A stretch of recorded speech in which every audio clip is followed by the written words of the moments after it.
The beggar's rags. An old beggar lived near the king's palace. One day, he saw a proclamation posted outside the palace gate. The king was giving a great dinner. Anyone dressed in royal garments was invited to the party.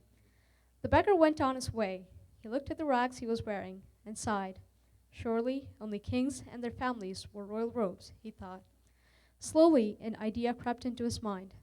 The audacity of it made him tremble. Would he dare? He made his way back to the palace. He approached the guard at the gate. "Please, sir, I would like to speak to the king." "Wait here," the guard replied. In a few minutes, he was back. "His Majesty will see you," he said, and led the beggar in. "You wish to see me?" asked the king. "Yes, your Majesty. I want to attend the banquet so much, but I have no royal robes to wear. Please, sir, if I may be so bold, may I have one of your old garments, so that I, too, may come to the banquet?" The beggar shook so hard that he could not see the faint smile that was on the king's face. "You have been wise in coming to me," the king said. He called to his son, the young prince. "Take this man to your room and array him in some of your clothes." The prince did as he was told, and soon the beggar was standing in front of the mirror, clothed in garments that he had never dared hope for. "You are now eligible to attend the king's banquet tomorrow night," said the prince. "But even more important, you will never need any other clothes. These garments will last forever." The beggar dropped to his knees. "Oh, thank you," he cried. But as he started to leave, he looked back at his pile of dirty rags on the floor. He hesitated. What if the prince was wrong? What if he would need his old clothes again? Quickly, he gathered them up. The banquet was far greater than he ever imagined, but he could not enjoy himself as he should. He had made a small bundle of his old rags, and it kept falling off his lap. The food was passed quickly, and the beggar missed some of the greatest delicacies. Time proved that the king was right. The clothes did last forever.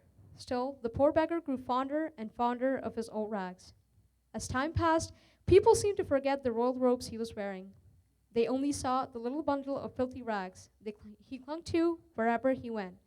They even spoke of him as the old man with the rags. One day, as he lay dying, the king visited him.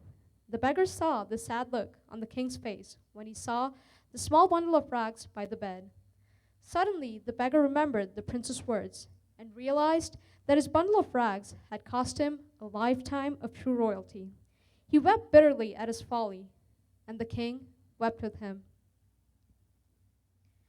We have been invited into a royal family, the family of God.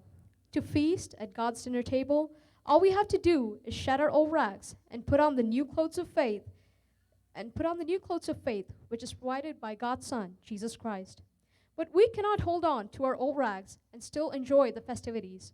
When we put our faith in Christ, we must let go of the sin in our lives and our old ways of living. Those things must be discarded if we are to experience true royalty and an abundant life in Christ. If you're holding on to your past and are having a hard time letting go, then let this message be your motivation to not allow yourself to miss out on God's best. We need to get the revelation that we are new people when God enters our life.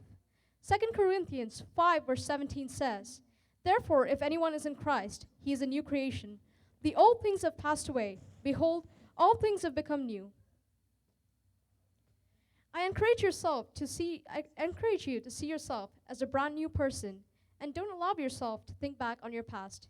Enjoy and appreciate your spiritual royal garments now, so that when you look back on your life, you will not have any regrets of time ill spent.